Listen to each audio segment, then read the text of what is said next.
Welcome to Lady E's Dark Tales.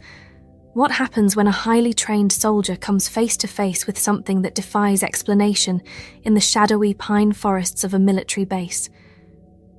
Tonight, we venture into the dark woodlands surrounding Fort Bragg, where a routine night training exercise turned into a life-or-death encounter with a territorial predator that walks on two legs. Dim the lights, silence your phone, and prepare for a bone-chilling account of a soldier's desperate fight against a creature that military officials refuse to acknowledge, in a story I call Hunted, a soldier's Dogman encounter. I still remember the exact moment I first saw it. I was driving to the night exercise, my Jeep's headlights cutting through the darkness, when they swept across something massive moving between the trees. Just for a split second, I glimpsed it and immediately dismissed it as a deer, or maybe some local wildlife. If only I'd paid attention to that warning. Looking back, I should have recognized the danger when my instincts made me grip the steering wheel tighter. But I kept driving, convincing myself it was nothing unusual. I had a training exercise to get to after all. That momentary sighting should have been my signal to turn back. But instead, I pressed on toward what would become the most terrifying night of my life.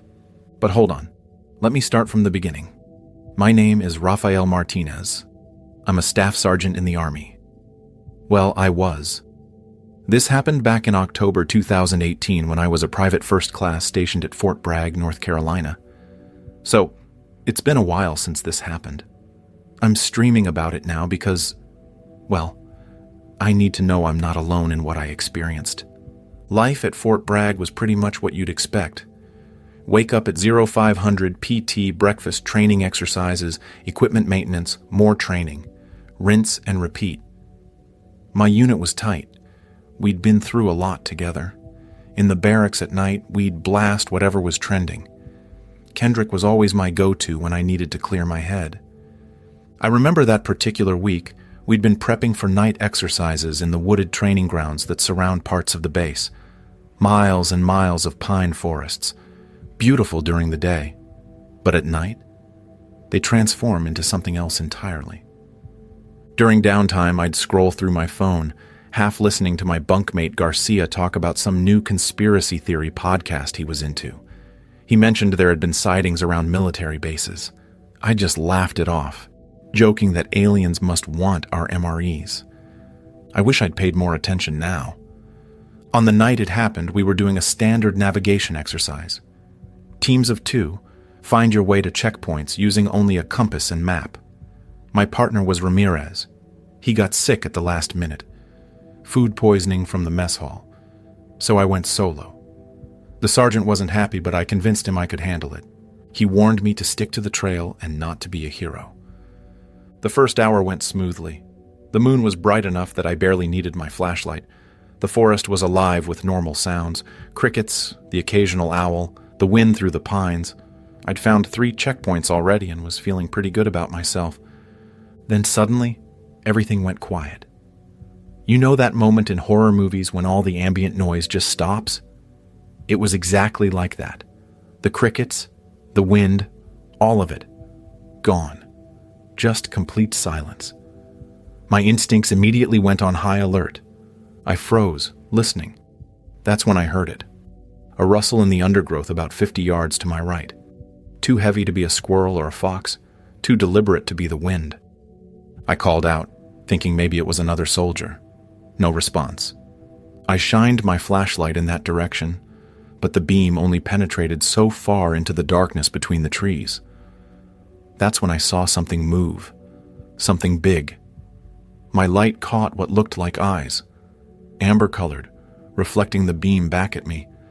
They were at least 6 feet off the ground. I convinced myself it had to be a bear. What else could it be? But bears don't stand that tall on their hind legs normally.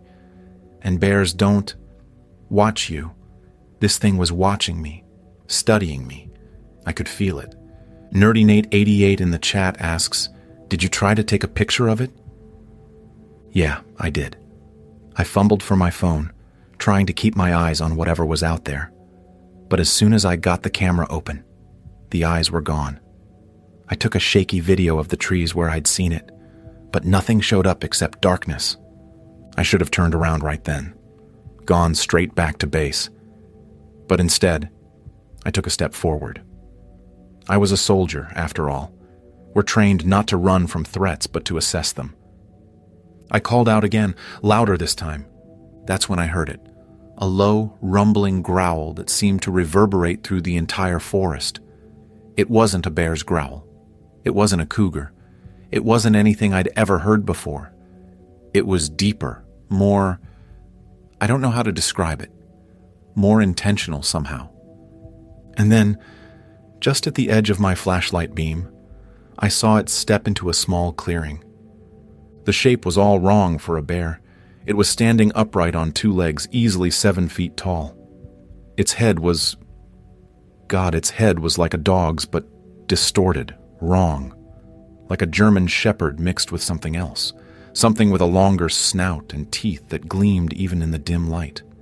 Its body was covered in dark, patchy fur over what looked like leathery skin. For a moment, we just stared at each other. I couldn't move, couldn't breathe. Then it took a step toward me, and another. I turned and ran. I ran blindly through the forest, branches whipping against my face, my boots pounding on the dirt trail. I didn't look back, didn't need to. I could hear it behind me, crashing through the undergrowth, moving fast, much faster than something that size should be able to move. First, Responder 467 wants to know if you reported what you saw to your commanding officer. Yeah, I'm getting to that. So I ran until my lungs were burning. Finally, I spotted the lights of the base through the trees. Safety. As I burst out of the forest, I risked a glance back. Nothing. Just darkness. But I swear I could feel it watching me from the tree line. Waiting. I made it back to the rally point where the sergeant was collecting teams as they finished the exercise. I was a mess, sweating, out of breath, scratches all over my face from branches. The sergeant demanded to know what had happened to me. Between gasps for air, I told him what I'd seen. A massive, dog-headed creature that walked on two legs. I showed him the useless, blurry video on my phone. He stared at me for a long moment. Then he laughed. Actually laughed in my face. He asked me sarcastically if I was serious about seeing what I described at the time as a werewolf-looking thing, and he asked what I'd been smoking out there. The other guys who'd gathered around started laughing too. Someone made a howling noise. Someone else barked. The sergeant suggested, still chuckling, that maybe it was just a big coyote or just my imagination, adding that it happens to the best of us out there alone in the dark. But I knew what I'd seen. It wasn't my imagination. It wasn't a coyote or a bear or any other animal that belonged in those woods. I wished I could call my buddy Torrance. I knew he would have understood. He'd been my best friend since we were kids, always believed me no matter what. But he died in a car accident our senior year of high school. Sometimes I still find myself reaching for my phone to call him when things get rough. Old habits. The next day I was the joke of the barracks. Guys would tease me, asking if I'd seen any werewolves or warning me to watch out for the big bad wolf. I tried to ignore it, but it got under my skin. Worse, I couldn't stop thinking about those eyes staring at me from the darkness. I started researching online. Cryptids, unexplained sightings near military bases, anything I could find. That's when I first came across the term Dogman. People had been reporting similar creatures for decades. Wolf or dog-headed humanoids standing on two legs. Most accounts described them as territorial and aggressive. I had to know more. Needed proof. So 3 nights later, I snuck out after lights out. Took my phone, a better flashlight, and a combat knife. I didn't have a death wish, but I needed someone to believe me. I retraced my path from the exercise, heart pounding the whole time. The forest felt even more oppressive at night, the pine trees creating wall-like shadows that seemed to shift and move with each breeze. After about a mile, I found what I was looking for. Claw marks on trees. Not bear claw marks, which I'd seen before. These were different. Higher up on the trunk. Deeper. With distinct patterns that matched no known predator. I took photos, my hands shaking. As I was examining a particularly deep set of gouges, I caught a scent in the air, like wet dog mixed with something rotten. My skin broke out in goosebumps. Something rustled in the bushes behind me. I spun around, raising my flashlight. Nothing. Then I heard a twig snap to my left. I turned again. Nothing. It was toying with me. I realized with growing horror that I wasn't hunting it. It was hunting me. I began backing toward the trail, moving as quietly as I could. That's when I saw the eyes again. Amber, reflective, watching me from between two massive pine trees. Higher off the ground than before, as if it had grown. I raised my phone with trembling hands and hit record. The glow from the screen illuminated my face, and in that moment, the creature stepped forward. The Dogman, because that's what it was, I'm certain of it now, stood fully in the open, as if posing for the camera. It was even larger than I remembered. The patchy fur didn't fully cover its body, revealing leathery, scarred skin beneath. Its snout pulled back in what looked like a grin, revealing rows of yellowed teeth. It took a step toward me. I backed up, another step, another retreat, then it charged.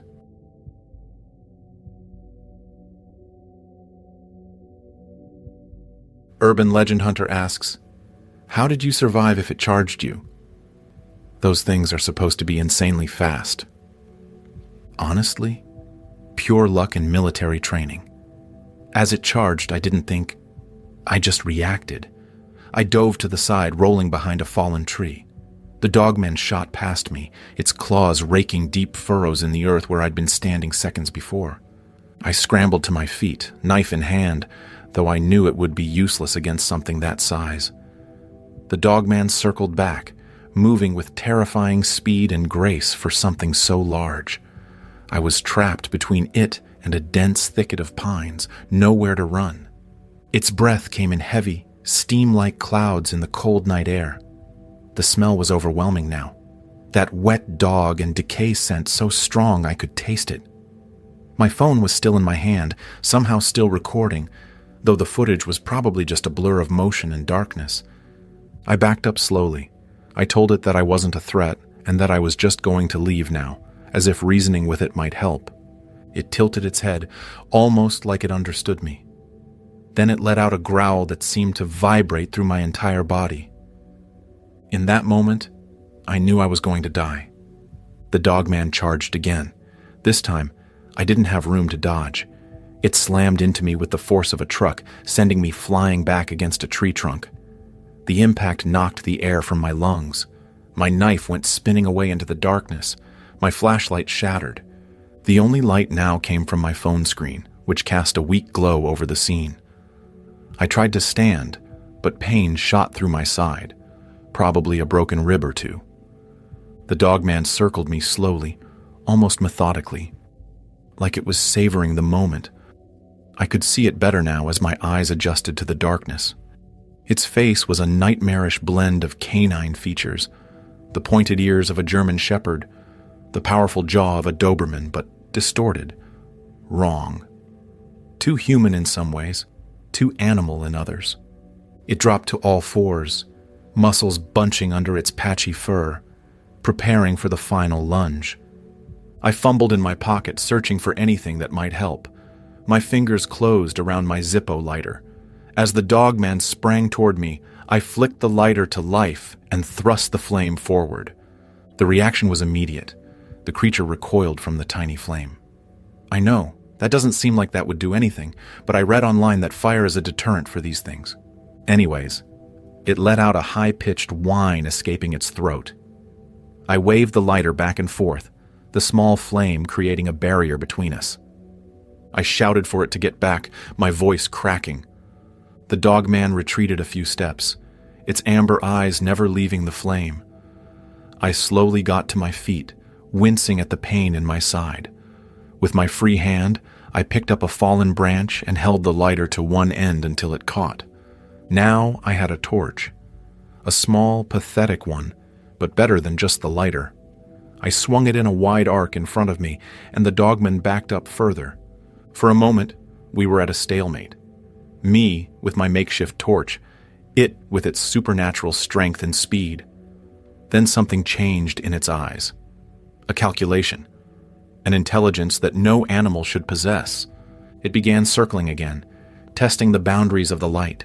I kept turning, trying to keep the flame between us at all times. But I was injured, exhausted, and the branch was burning down quickly. Just as the flame began to sputter, the Dogman made its move. It lunged not at me, but at the torch, one massive paw swatting it from my grasp. The branch went flying, landing in a puddle where the flame died with a hiss. I was defenseless. Then, the Dogman reared up to its full height, easily 7 feet tall. Its jaws opened wide, revealing those terrible teeth. In that moment, something in me snapped. If I was going to die, I wasn't going down without a fight. I reached down and grabbed a handful of dirt, hurling it directly into those glowing eyes. The creature yelped, pawing at its face. I used that moment to charge forward, slamming my shoulder into its midsection with all my strength. It was like hitting a brick wall, but the surprise was enough to throw it off balance. The Dogman stumbled backward. I didn't wait. I ran, sprinted with everything I had left toward the trail, toward the base, toward safety. Behind me, I heard the creature recover, heard it begin the pursuit. It was gaining on me. Each labored breath I took, I could hear it getting closer. The pain in my side was excruciating, but stopping meant death. Through the trees ahead, I saw the lights of the base. So close. Then I felt it. Hot breath on the back of my neck. Claws grazing my back. With one final desperate burst of speed, I broke through the tree line onto the cleared perimeter of the base. I collapsed onto the ground, rolling onto my back to face the threat. But there was nothing there. Just the dark edge of the forest. And in the distance, what sounded like a frustrated howl. The MPs found me there, half-conscious and babbling about a monster. They brought me to the base hospital where doctors treated me for 3 broken ribs, a mild concussion, and numerous cuts and scratches. The official report said I'd had an accident during an unauthorized excursion into the training grounds. No one believed my story. Not the doctors, not my commanding officer, not even the guys in my unit. The video on my phone showed nothing but darkness and blurry movement, with my panicked breathing in the background. The claw marks I'd photographed were dismissed as bear activity. Midnight Whisperer in the chat says, "What happened after you got out of the hospital? Did anyone ever investigate?" Well, I spent 2 weeks in the hospital. When I got out, I found out that they had already done an investigation, but I requested another one. A formal investigation. My CO looked at me like I was crazy, but humored me by sending a small team to check the area where I'd encountered the Dogman. They found nothing, of course. The claw marks were still there, but they were attributed to normal wildlife activity. I got referred to a military psychiatrist. 3 sessions a week. They diagnosed me with PTSD, said I was projecting trauma from losing my best friend Torrance years ago, prescribed me pills that made everything foggy. I stopped taking them after a week. The nightmares started soon after, always the same, running through endless pines, the Dogman right behind me, its breath on my neck. Sometimes in the dreams, I don't make it to the edge of the forest. I wake up screaming those nights. I requested a transfer out of Fort Bragg. It took months, but they finally approved it. I ended up getting stationed at Fort Hood, different forest, different state, but I still can't shake the feeling that it, or others like it, are out there. Watching, waiting. I've done research, lots of it, found online communities of people who've had similar encounters across the country. The descriptions are always remarkably consistent. Upright canine creatures, towering height, territorial and aggressive. Some say they're some kind of undiscovered species. Others say they're supernatural. I don't know what to believe anymore. What I do know is that night changed me. I check the locks 3 times before bed now. Keep a flashlight and a lighter on my nightstand. Can't sleep with the curtains open. Jump at unexpected sounds. But the worst part? The isolation. Having an experience that no one believes, that separates you from everyone around you. That's why I'm streaming this now. I need to connect with others who've seen what I've seen, who know I'm not crazy. I've been told that these creatures are territorial, that they stake out an area and defend it aggressively against intruders. I wonder sometimes if it's still there in those pine forests around Fort Bragg, hunting other soldiers who venture out alone at night. Sometimes, on nights when I can't sleep, I go through the photos on my phone. Most show nothing, just trees and shadows. But there's one that I took right before the Dogman charged the second time. If you enhance it, adjust the contrast just right, you can make out a shape among the trees, something tall and lean, with the faint glow of eyes. Is it proof? No, it's nothing that would convince a skeptic. But when I look at it, I know. I know what's out there in the darkness, beyond the edge of the light. So that's my story. Believe it or don't, that's up to you. But if you've seen something similar, please reach out. And if you ever find yourself alone in the woods at night and the forest goes suddenly quiet, run. Don't look back. Just run. Because some predators aren't meant to be faced, some hunters can't be escaped, and some experiences leave scars that never fully heal.